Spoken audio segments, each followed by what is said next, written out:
देव बापा तुमच्या पाया पडतो नका हो एवढी गाडी ताना जा घरी लेकर लग्न झालंय का? हा झालं. अयो तुम्हाला जीवन एवढं स्वस्त वाटतं का हा मला सांग अहो कुठं गाडी चालवताना पडला धडकला लागला घरी सोन्यासारखी बायको आहे आई बापा आहेत लेकर बाळ आहेत आणि तुम्ही राव असल्या गाडीत दारू पिऊन एवढ्या सणात गाडीत आणताय एवढं जीवन स्वस्त झालंय तुमचं दारू पिऊन गाडी चालवू नको दारू तुझ्या पाया पडतो तू माझ्या लेकरासारखा आहेस काही कालच एक घटना झाली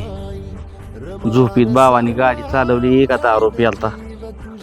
हाय असा पुलात पडला बाहेर सुद्धा निघाला नाही काय म्हणला असं त्याचा आत्मा तुम्हाला एवढा जीव स्वस्त झालाय का रे? हा